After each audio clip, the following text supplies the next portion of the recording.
We're going to begin today by looking at several pieces of Scripture, but I want to start with Exodus chapter 3, verses 1 through 10, and you can find this in your own Bible. You can read along on the screens. As a matter of fact, I might read along on the screens because I didn't bring my glasses. So we'll put this right down. So you know this story. It's very familiar, and I always want to invite you to look beyond the words that look so familiar. We don't want familiarity to get in the way of what the Spirit might do for you right now. So here we go. We're reading Exodus 3, verses 1 through 10. Moses was keeping the flock of his father-in-law, Jethro, the priest of Midian. He led his flock beyond the wilderness, and they came to Horeb, the mountain of God. There the angel of the Lord appeared to him in a flame of fire out of a bush. We've heard this before. He looked, and the bush was blazing away, yet it was not consumed. Then Moses said, I must turn aside and look at this great sight and see why this bush is not burned up. When the Lord saw that he had turned aside to see, God called to him out of the bush, Moses, Moses. And he said, Here I am. Then he said, Come no closer. Remove your sandals from your feet, for the place on which you are standing is holy ground. And he said further, I am the God of your father, the God of Abraham, the God of Isaac, and the God of Jacob. Let's stop right there. What difference does it make where you place your feet? Does it make any difference where you're standing, where you set them down? Do you look? Do you check it out? Do you wonder, what is it that I'm walking on? It's very interesting. We went on this trip to the UK where we were doing the Reformation cruise, and we went and we saw many cathedrals, many famous cathedrals, and one of them was Westminster Cathedral. Who's been to Westminster Cathedral? Got a few folks. Beautiful cathedral, right? Amazing cathedral. When I walked in and we started, at least I started to do the tour and we're listening, we have little headsets telling us about all the locations. You know what Westminster Cathedral is besides a cathedral? It's a mausoleum. That's a cemetery. It's a cemetery, okay? Graves everywhere. Everywhere you walk, there's graves and tombs. And I thought, wow. You know, I thought, if you guys walked in here and there were a bunch of graves on the floor and you had to walk over them, would you watch where you're putting your feet? I mean, that's how it was in some of these cathedrals. There's all these people, these kings and queens and different royalty. They're all buried in these places, and so you kind of get a little, where do I step when I'm touring Westminster? But that was not new for me because I'm used to watching where I put my feet, mostly to keep them out of my mouth. But no, for real. If you've worshiped here with us very long, you know that I was in line to be the fourth generation in the cemetery business. I felt right at home at Westminster. All those tombs and everything, it was great. But my dad used to hire me to work on the markers on graves. You know, there's two kinds. There's the granite ones, and they're those flat bronze ones, right? And the flat bronze ones, they get this patina thing going on with them, which some people think is cool, and others think that's not cool at all. So he would hire me to refinish these markers. Now, I want you to imagine this. I'm sitting on graves, right? I'm sitting on a grave of someone who has died and they are living somewhere. I'm hoping it's not down there, but I'm down there and I have to refinish these markers. And I can tell you, it does seem to matter a little bit where you place your feet, because sometimes you don't know where you're stepping. A little eerie. There are at different times and different places, the Bible tells us that certain areas are set aside as sacred, holy ground, where it matters where you put your foot down on that ground. We hear that on the mountain. Moses has said, hey, remove your sandals, take your shoes off. You're stepping on a place that's sacred. This is some holy ground right here, and you need to get shoeless real quick. Take those shoes off. Then we find out in the wilderness, once the people of God received the Ten Commandments, they had the Ark of the Covenant, and they built a tabernacle. Now that area was sacred. It was holy ground. The very presence of God was said to dwell there. Then we hear in the Bible also that once that David built this temple, right? A temple. Well, actually, Solomon ended up doing it. David wanted a place to house the ark, a house of God. And so you have the temple in Jerusalem. And again, it's this place where you watch where you put your feet, because where you step is absolutely holy ground. Now, many of you know these, some facts about the temple, and that's okay if it's a little bit of a refresher, but I hope you hear it a little bit new today.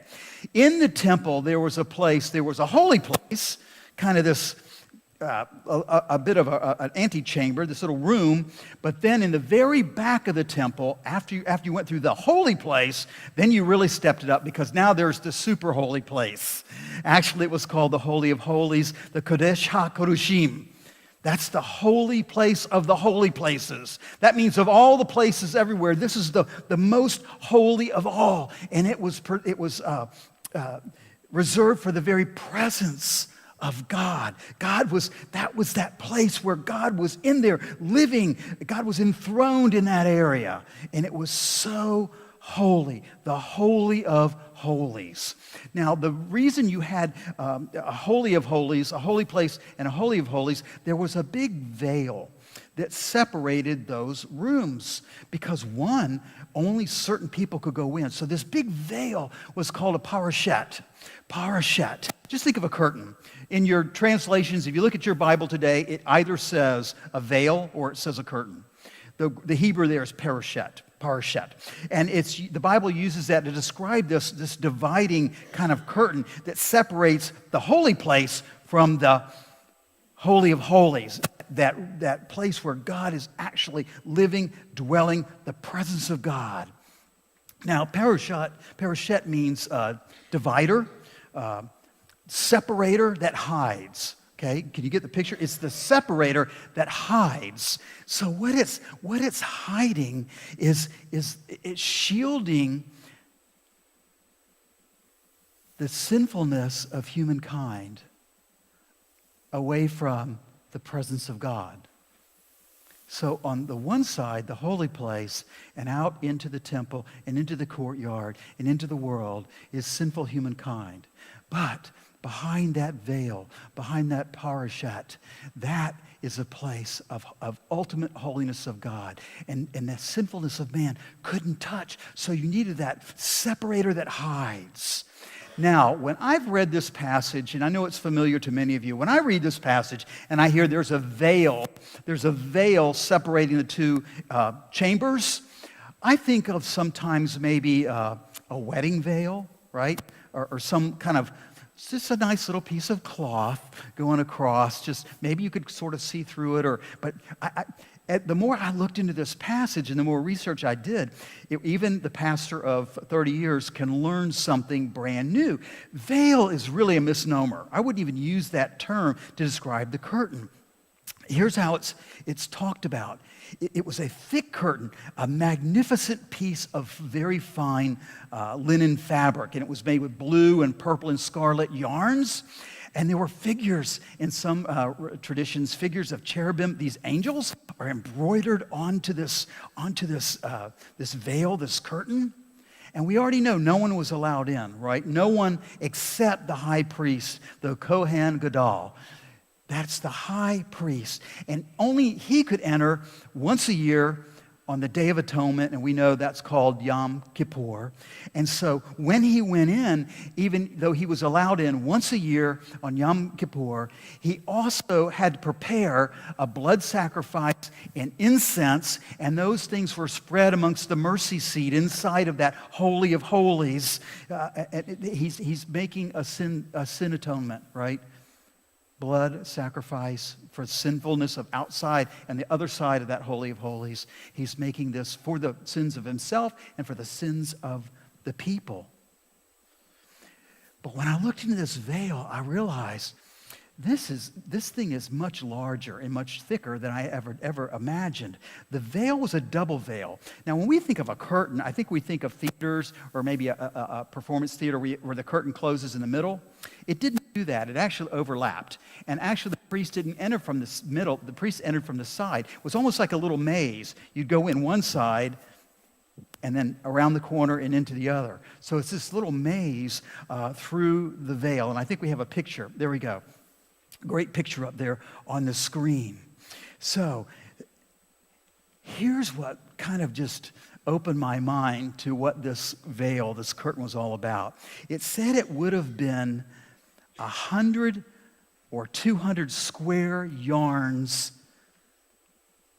of thick, just woven, tightly woven, multiple layers, weighing hundreds, if not thousands of pounds. Hundreds, if not thousands of pounds. So in his work, Alfred Eldersheim wrote a book called The Life and Times of Jesus the Messiah. And he describes this big curtain. He said the veil before the most holy place was woven of 72 cords, and each cord consisted of 24 strands. It was 40 cubits long, that's 60 feet long, and 20 cubits high, that's 30 feet high, wrought in 72 squares. Were all brought together. It said that the curtain was so heavy that they would take it down once a year if it got soiled to clean. And it was said that it might take up to 300 priests to take this curtain down and immerse it and clean it. Now, I think about this. The Jewish historian Josephus says the curtain itself was the width of a hand, thick, 4 inches, 4 inches thick. It was said to be so strong that even horses attached to it could not rip it apart. Now, I just for a little exercise, I have some of our high schoolers, if you guys want to come up and help me. Now, just so we understand cubits and feet, look up at the top of the sanctuary. That's 30 feet at the very crest. That's 30 feet. Remember, I said 30 feet by what? Okay, so 30 feet by 60. 60 is double the height of that. So if you guys would each, a couple of you on one end, a couple of you on the other, and I want you just to kind of hold this thing up.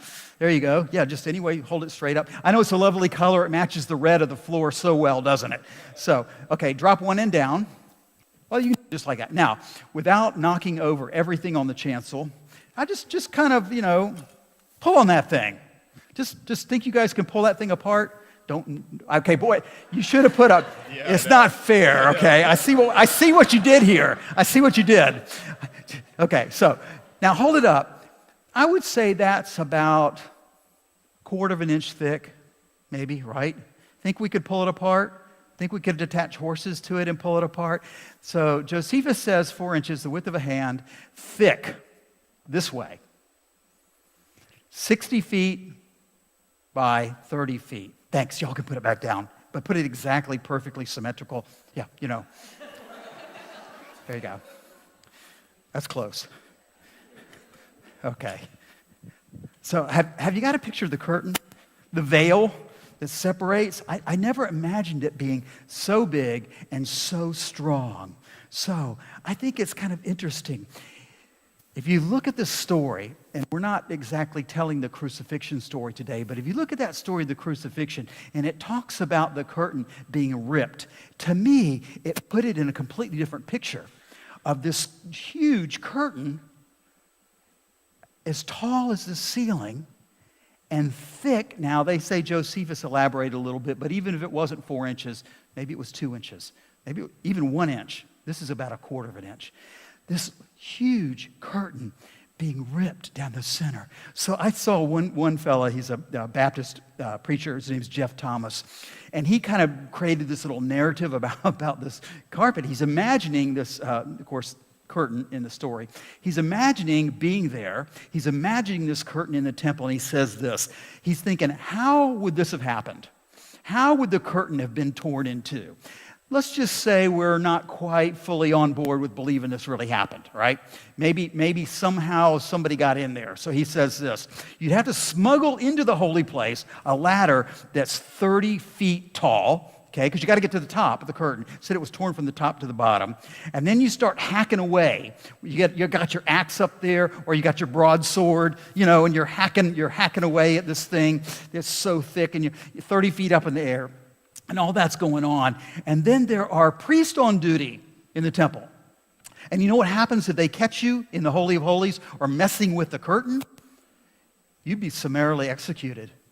How dare you to even begin to create such a sacrilege as cutting that barrier into the Holy of Holies? And all of that was happening during Passover. So there's this heightened sense of spirituality, of God's doing something wonderful, maybe something God was going to do what he said for so long. Maybe a Messiah would come. Maybe we would end this Roman occupation and all evil would be defeated. And so there's this sense in the air. And then without any warning, you're a priest in the temple and you begin to see almost like invisible hands ripping apart this huge 30 feet tall, thick curtain. I have a picture. This is just a representation of what happened, but so just to give you an idea, being ripped apart at that moment of Jesus' death on the cross. And you imagine you're a priest in there and you see this happening. You would be scared to death. You wouldn't understand it, and you would be completely perplexed. And actually, you might even, just hearing that tearing noise, imagine the sound, the ripping sound of something that large and that thick being ripped in half.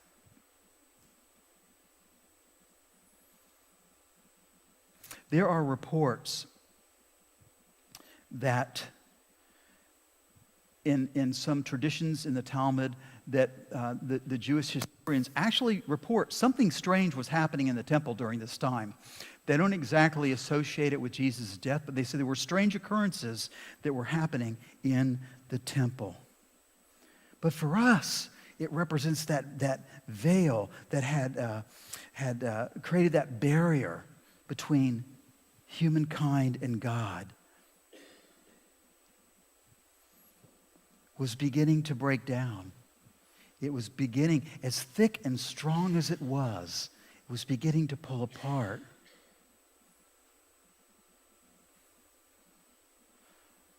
And that's the moment that Jesus dies on the cross. And that curtain is ripped, it said, from the top to the bottom, completely in two. And I think you have to conclude, I don't think people snuck in with a ladder, and I don't think they got up there with an axe or a broadsword and started hacking away at the curtain. You have to conclude something supernatural happened. Only God could have created or carried out such a feat. Too high for human hands, too strong for human hands. But it was torn. So what does that mean to us as we come to the table?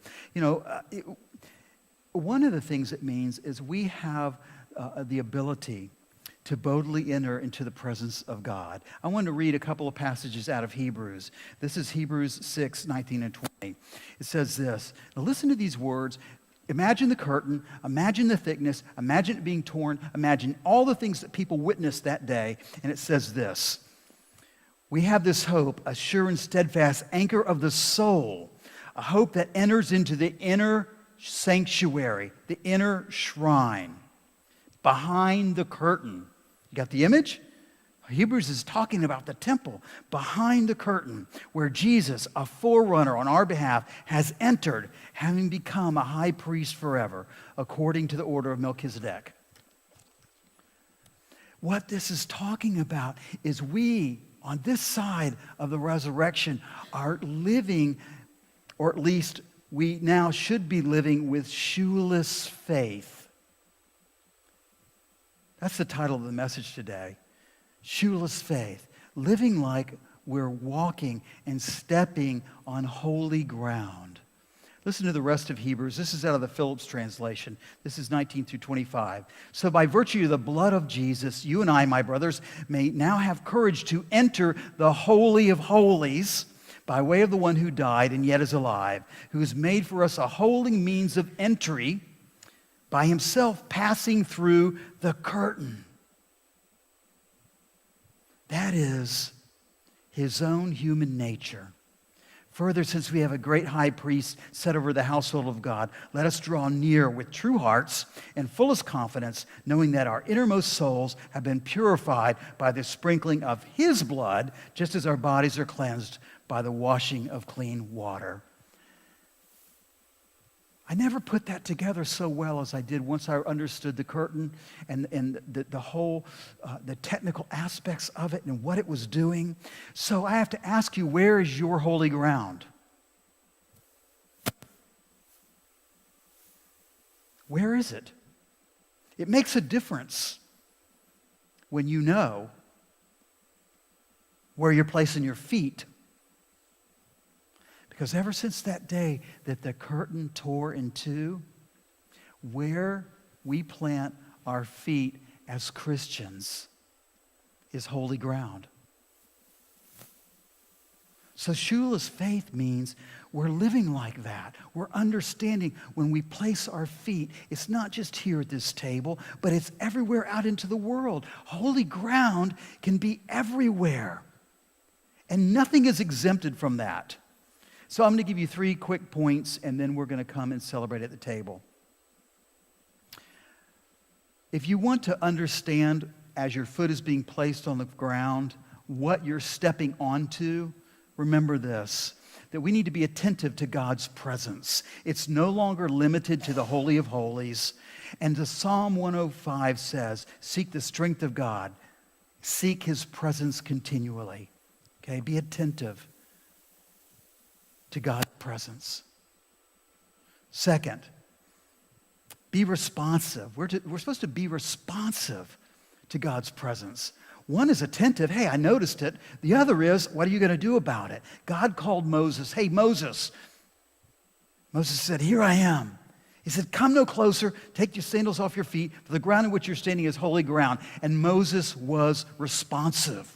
He didn't just go, wow, neat bush.